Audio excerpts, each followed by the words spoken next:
वक्त के एडमिनिस्ट्रेशन को बेहतर करने के लिए और करप्शन को ख़त्म करने के लिए, लूट को ख़त्म करने के लिए लाया गया है। ये भी बहुत बड़ा धोखा है, बहुत बड़ा झूठ है। इसमें ऐसी कौन सी चीज़ है जिससे वक्त के एडमिनिस्ट्रेशन को बेहतर बनाने में मदद मिलती है? क्या मुसलमान वक्फ बोर्ड के मेंबर्स की जगह नॉन मुस्लिम मेंबर्स आने से एडमिनिस्ट्रेशन बेहतर होता है? पहले ऑक्यूपाई करने वालों को और कब्जा करने वालों को जो सजाएं दी जाती थी, अब सजाएं कम की गई। तो सजा बढ़ाने से करप्शन खत्म होगा या सजा कम करने से करप्शन खत्म होगा? ये जो एक्ट है ये वक्फ के एडमिनिस्ट्रेशन को बेहतर करने के लिए और करप्शन को खत्म करने के लिए, लूट को खत्म करने के लिए लाया गया है।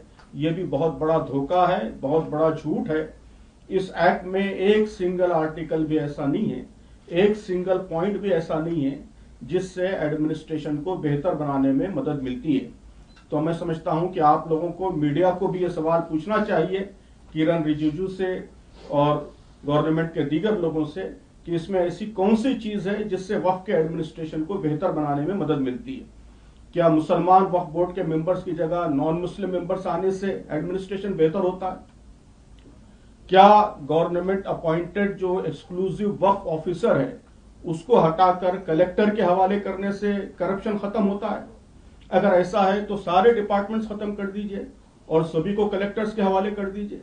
हम जानते हैं कि करप्शन हर जगह है, तो रेलवे ऑफिसर्स खत्म कर दीजिए, कलेक्टर के हवाले कर दीजिए। इन्वायरमेंट ऑफिसर्स खत्म कर दीजिए, कलेक्टर के हवाले कर दीजिए। जितने ऑफिसर्स हैं जिनको राइट्स दिए गए हैं वो सब खत्म करके कलेक्टर के हवाले कीजिए। तो ओवर सेंट्रलाइजेशन से कभी भी करप्शन खत्म नहीं होता। ये बहुत ज्यादा बेवकूफ बनाने की बात है। करप्शन डिसेंट्रलाइजेशन से खत्म होता है। जब आप एक्सक्लूसिव ऑफिसर्स रखेंगे जिनके जरिए मॉनिटरिंग होगी तो उससे करप्शन खत्म होगा। इस गवर्नमेंट ने बिल्कुल उल्टा काम किया है कि बजाय और डिसेंट्रलाइज करने के और पावरफुल वक्फ ऑफिसर्स लाने के, उन्होंने वक्फ ऑफिसर को खत्म करके कलेक्टर के पास पावर्स शिफ्ट किए हैं। सजाएं कम करने से क्या करप्शन खत्म होता है? कि पहले ऑक्यूपाई करने वालों को और कब्जा करने वालों को जो सजाएं दी जाती थी, अब सजाएं कम की गई। तो सजा बढ़ाने से करप्शन खत्म होगा या सजा कम करने से करप्शन खत्म होगा?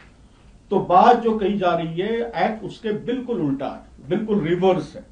मकसद कहा जा रहा है कि एडमिनिस्ट्रेशन बेहतर बनाना है, लेकिन उसके जितने कंटेंट्स हैं वो सारे के सारे एडमिनिस्ट्रेशन को खराब करने वाले हैं और एडमिनिस्ट्रेशन को इंप्रूव करने वाला एक सिंगल पॉइंट भी उसके अंदर नहीं।